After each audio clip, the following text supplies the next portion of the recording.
ಸಿಕ್ಕಿದೆ. ಏನನ್ಸುತ್ತೆ ಸರ್, ಒಬ್ಬ ಸ್ನೇಹಿತ ಆಗಿ ಮತ್ತು ಡೈರೆಕ್ಟರ್ ಆಗಿ ಕೆಲಸ ಕೂಡ ಜೊತೆಲಿ ಮಾಡಿದ್ದೀರಾ, ಹೇಗೆ ಅನಿಸ್ತಿದೆ ಸರ್? ಭಾಳ ಖುಷಿ ಇದೆ ನನಗೆ.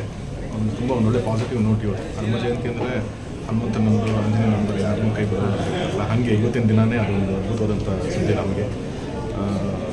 ನ್ಯಾಯಾಲಯಕ್ಕೆ ನಾವು ಧನ್ಯವಾದಗಳನ್ನು ಹೇಳ್ತೀವಿ. ಆ್ಯಂಡ್ ಅವ್ರು ಬೇಲ್ ಸಿಕ್ಕಿರೋದಷ್ಟೇ ಅಲ್ಲ, ಆದಷ್ಟು ಬೇಗ ಅವರು ಆರೋಪ ಮುಕ್ತವಾಗಿ ಆಚೆ ಬರಲಿ ಅನ್ನೋದೇ ನನ್ನ ಪ್ರಯಾಸ ಇದೆ. ಸೊ ಅದು ಬೇಗ ಆಗಲಿ ಅಂತ ಕೇಳ್ಕೊತೀನಿ. ಇನ್ನು ಸರ್ ಆರೋಗ್ಯದಲ್ಲಿ ಇನ್ನೂ ಚೇತರಿಸ್ಕೊಂಡಿಲ್ಲ, ಅದ್ರ ಬಗ್ಗೆ ಕೂಡ ಶಸ್ತ್ರಚಿಕಿತ್ಸೆನ ಅಥವಾ ನಮ್ಮ ಮೇನ್ ಕನ್ಸರ್ನ್ ಅದಿದೆ. ಎಲ್ಲದಕ್ಕಿಂತ ಮುಖ್ಯವಾಗಿ ಸಾರ್ ಆರೋಗ್ಯ ಚೆನ್ನಾಗಬೇಕು ಅಂತ. ಯಾಕಂದರೆ ಒಂದು ಕನ್ನಡ ಚಿತ್ರರಂಗದಲ್ಲಿ ಒಂದು 200-300 ಕೋಟಿ ವಹಿವಾಟು ನಡೆಸುವಂಥ ಒಬ್ಬ ನಾಯಕ ನಟ, ಒಂದು ಸ್ಟಾರ್, ಅವ್ರನ್ನ ನಂಬ್ಕೊಂಡು ಹಲವಾರು ಕುಟುಂಬಗಳು ಕೆಲಸ ನಡೆಯುತ್ತೆ. ಸೊ ಹಾಗಾಗಿ ಚಿತ್ರರಂಗಕ್ಕೆ ಅವ್ರು ಭಾಳನೇ ಮುಖ್ಯವಾಗುತ್ತೆ. ಸೊ ಅವ್ರ ಹೆಲ್ತು ಅದು ತುಂಬ ಇಂಪಾರ್ಟೆಂಟ್ ಆಗುತ್ತೆ. ಸೊ ಆದಷ್ಟು ಬೇಗ ಅವ್ರು ಗುಣಮುಖರಾಗಿ ಮೊದಲಿನ ಥರನೇ ಅವ್ರು ವಾಪಸ್ ಬರಬೇಕು ಅಂತ. ಸರ್, ಎಲ್ಲವೂ ಅಂದುಕೊಂಡಂಗಾಗಿದ್ದರೆ ಡೆವಿಲ್ ಸಿನಿಮಾ ಈ ಮಂತ್ ರಿಲೀಸ್ ಆಗಬೇಕಾಗಿತ್ತು, ಆದರೆ ದರ್ಶನ್ ಅವರು ರಿಲೀಸ್ ಆಗಿ ಬಂದಿದ್ದಾರೆ. ಅದೊಂದು ರೀತಿ ಕಾಕತಾಳೀಯ ಅನಿಸುತ್ತೆ. ಇಲ್ಲಮ್ಮ, ಏನೊಂಚೂರು ಇದರ ಒಂದು ಅಡಚಣೆಗಳಿರುತ್ತೆ, ಬಟ್ ಖಂಡಿತವಾಗ್ಲೂ ಅದೊಂದು ಅದ್ಭುತವಾದ ಚಿತ್ರ ಬೇಗ ಬಂದಿರುತ್ತೆ.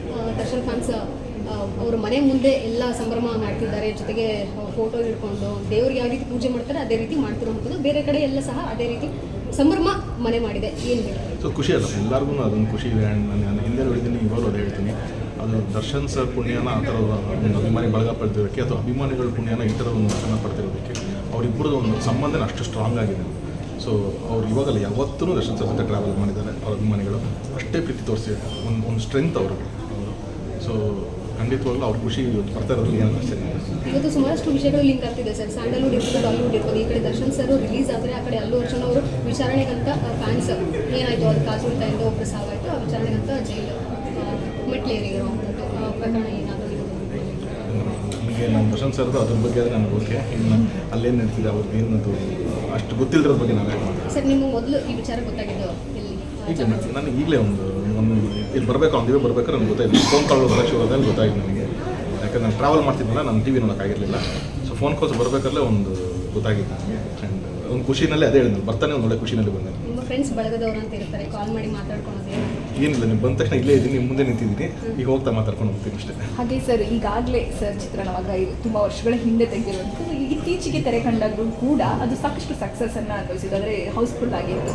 ಈಗ ಮತ್ತೆ ಸರ್ ಈಗ ಬೇಲ್ ಮೂಲಕ ಹೊರಗಡೆ ಬಂದಿದ್ದಾರೆ, ಅವ್ರದ್ದು ಚಿತ್ರೀಕರಣ ಅರ್ಧ ಆಗಿದೆ, ಡೆವಿಲು ಇನ್ನೂ ಏನು ಮುಂದುವರಿಸ್ತಾರ ಅಥವಾ ಅವ್ರ ಆರೋಗ್ಯದ ಕಡೆ ಮೊದಲು? ಫಸ್ಟ್ ಆರೋಗ್ಯ ಏನು ಅಂತ ಯಾರಿಗೂ ನಮಗೂ ಇನ್ನೂ ಗೊತ್ತಿಲ್ಲ ಸರ್. ಹಾಸ್ಪಿಟಲ್ ಫಸ್ಟ್ ಅಲ್ಲಿಂದ ಅವರು ಗುಣಮುಖರಾಗಿ ಆಚೆ ಬರಬೇಕು, ಆಮೇಲೆ ಮಿಕ್ಕಿದೆಲ್ಲ. ಸೊ ಫಸ್ಟ್ ಅವ್ರ ಹೆಲ್ತ್ ವೈಸ್ ಅವರು ಸರಿಯಾಗಬೇಕು ಫಸ್ಟ್. ದರ್ಶನ್ ಅವರ ಆರೋಗ್ಯ ಸುಧಾರಿಸಲಿ, ಹೊರಗೆ ಬರಲಿ ಅಂತ ಸುಮಾರು ಜನ ಫ್ಯಾನ್ಸ್ ಇರ್ಬೋದು, ಕುಟುಂಬಸ್ಥರೇ ಇರ್ಬೋದು. ನೀವೇನಾದರೂ ಆ ರೀತಿ ಹರಕೆಗಳನ್ನ ಹೇಳ್ಕೊಬಾರತ್ತೆ ಅವೆಲ್ಲ. ಸೊ ಹಾಗಾಗಿ ಅದು ಎಷ್ಟೋ ಜನರ ಪ್ರೇಯರ್ಸ್ ಇದೆ, ಎಲ್ಲ ಪ್ರೇಯರ್ಸು ಒಬ್ಬರು ಇಬ್ಬರು ಅಂತಲ್ಲ, ಇಷ್ಟು ಕೋಟ್ಯಾಂತರ ಜನರ ಪ್ರೇಯರ್ಸ್ ಇದೆ. ಅದಕ್ಕೆ ಈ ದಿನ ಒಂದು ಆ ಥರ ಸುದ್ದಿ ಸಿಕ್ಕಿದೆ. ಸೊ ಅದೇ ಅವರ ಹೆಲ್ತ್ ಚೆನ್ನಾಗಿ ಬೇಗ ಬರಲಿದೆ. ಯಾರೇ ಸಿಚುವೇಶನ್ ಹೇಗೆ ಇದ್ರೂ ನಮ್ಮ ಸಿಚುವೇಶನ್ ಒಂದು ಸ್ಥಾನದಲ್ಲಿ ಇಟ್ಕೊಂಡೆ ನಾವು ಯೋಚನೆ ಮಾಡ್ತೀವಿ. ಅದೇ ರೀತಿ ಈಗ ರೇಣುಕಾಸ್ವಾಮಿ ಅವ್ರ ತಂದೆ ಸಹ ನಮ್ಗೆ ನ್ಯಾಯ ಬೇಕು ಅನ್ನೋ ರೀತಿಯಲ್ಲೇ ಅವ್ರು ಮಾತಾಡ್ತಿರುವಂಥದ್ದು. ಅಕಸ್ಮಾತ್ ದರ್ಶನ್ ಅವರು ರಿಲೀಸ್ ಆಗಿ ಏನಾದರೂ ಬಂದು ಮಾತಾಡಿದ್ರು, ನನಗೆ ಆ ಮಾತುಕತೆ ಬೇಡ, ನನ್ನ ಮಗ ವಾಪಸ್ ಕೊಡೋಕ್ಕಾಗುತ್ತಾ ಅನ್ನೋ ರೀತಿ ರಿಯಾಕ್ಟ್ ಮಾಡಿದ್ದಾರೆ.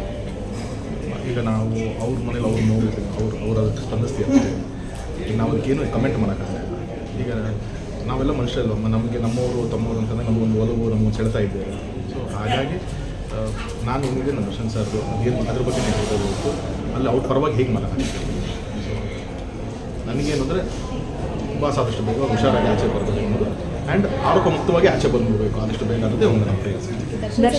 ದರ್ಶನ್ ಅವರು ನಿಮ್ಮ ಮದುವೆಗೆ ಬರ್ತಾರೆ ಅನ್ನೋ ಒಂದು ಹೋಪ್ ನಿಮ್ಮಲ್ಲಿ ಇತ್ತು, ಆದರೆ ಆಗಿರಲಿಲ್ಲ. ಬಟ್ ಈಗ ಹೊರಗಡೆ ಬಂದಿದ್ದಾರೆ. ಮೊದಲು ನೀವು ಹೋಗಿ ಮೀಟ್ ಮಾಡುವಾಗ ಏನು ಫ್ಯಾಮಿಲಿ ಸಮೇತವಾಗಿ ಹೋಗಿ ಹೇಳಿದೆ ನಮಗೆ, ಅವ್ರು ಹಾಸ್ಪಿಟಲ್ ಇದ್ದಾರೆ. ಫಸ್ಟ್ ಅದು ಮುಖ್ಯ ಆಗುತ್ತೆ. ಪ್ರಯಾರಿಟಿ ನಂಬರ್ 1 ಅದಿದೆ.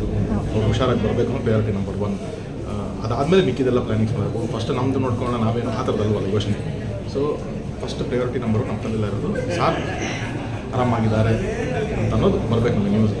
ಸೊ ಅದಕ್ಕೆ ವೇಟಿಂಗ್.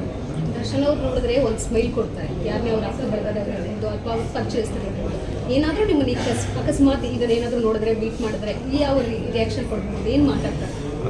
ಮೋಸ್ಟ್ಲಿ ಅದು ಇಮೋಷ್ನಲ್ಲೇ ಇರುತ್ತೆ. ನನಗಂತೂ ಎಮೋಷ್ನಲ್ ಆಗಿ ಆಗ್ತದೆ. ನಾನು ಗ್ಯಾಪ್ ಆದಮೇಲೆ ನೋಡ್ತಾ ಇರೋದವ್ರನ್ನ ನಾನಂತೂ ಎಮೋಷ್ನಲ್ ಆಗ್ತೀನಿ. Thank you sir, thank you. SS TV cinema ಜಗತ್ತಿನ ಕ್ಷಣ ಕ್ಷಣದ ಸುದ್ದಿಯೊಂದಿಗೆ.